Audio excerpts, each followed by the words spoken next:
నమస్తే welcome to four sides TV. భారత జట్టు మహాసమరానికి సిద్ధమైంది. వన్డే వరల్డ్ కప్ ను త్రుటిలో చేజార్చుకున్న టీమిండియా T20 ప్రపంచ కప్ లక్ష్యంగా వేట మొదలు పెట్టనుంది. గ్రూప్ ఏలో భాగంగా ఐర్లాండ్ తో గురువారం తొలి మ్యాచ్ ఆడనుంది. ఈ మ్యాచ్ లో రోహిత్ సేన హాట్ ఫేవరెట్ అయితే మ్యాచ్ కంటే తుది జట్టులో ఏ ఆటగాళ్లకు స్థానం దక్కుతుందనే ఉత్కంఠ మొదలయ్యింది.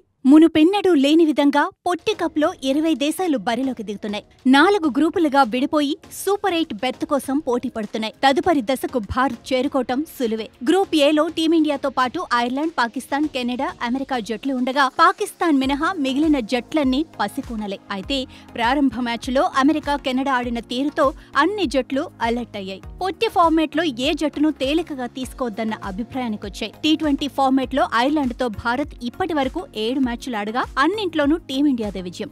అయితే గురువారం మ్యాచ్కు ఆతిథ్యమిస్తున్న న్యూయార్క్ డ్రాప్ ఇన్ పిచ్ కు తగ్గట్లుగా జట్టు కూర్పును సిద్ధం చేయాలని రోహిత్ ద్రవిడ్ ప్రణాళికలు రచిస్తున్నారు. ఐర్లాండ్ను తేలికగా తీసుకోకుండా పూర్తి సామర్థ్యంతో బరిలోకి దిగాలని భావిస్తున్నారు. యశస్వి జైస్వాల్ ను ఓపెనర్ గా బరిలోకి దింపాలని, కోహ్లీనే 1 డౌన్ లో కొనసాగించాలని ప్లాన్ చేస్తున్నారు. IPL 2024 లో ఓపెనర్ గా వచ్చిన కోహ్లీ పరుగుల వరద పారించాడు. 15 మ్యాచుల్లో 741 పరుగులతో ఆరెంజ్ క్యాప్ ను అందుకున్నాడు. ఈ నేపథ్యంలో కోహ్లీనే ఓపెనర్ గా దించాలని మాజీ క్రికెటర్లు సూచిస్తున్నారు. కానీ జట్టు కూర్పు గత సాంప్రదాయంగానే కొనసాగించాలని టీమిండియా మేనేజ్మెంట్ భావిస్తోంది. సూర్యకుమార్ యాదవ్, రిషబ్ పంత్ 4-5 స్థానాల్లోనూ మ్యాచ్ పరిస్థితులకు తగ్గట్లుగా శివం దూబే, హార్దిక్ పాండ్యా బ్యాటింగ్ ఆర్డర్ ను మార్చుకునేలా ప్రణాళికలు రచిస్తున్నారు. సంజు శాంసన్ ను బెంచ్ కే పరిమితం చేయాలని భావిస్తోంది. ఇక బూమ్రాతో మరో ఫాస్ట్ బౌలర్ గా సిరాజ్ కు బదులుగా అర్షదీప్ సింగ్ ను ఎంపిక చేయాలని ప్లాన్ చేస్తోంది. బంగ్లాదేశ్ వార్మప్ మ్యాచ్ లో అర్షదీప్ సత్తా చాటగా అతని ప్రదర్శన పట్ల రోహిత్ సంతృప్తిగా ఉన్నాడు. కుల్దీప్ యాదవ్,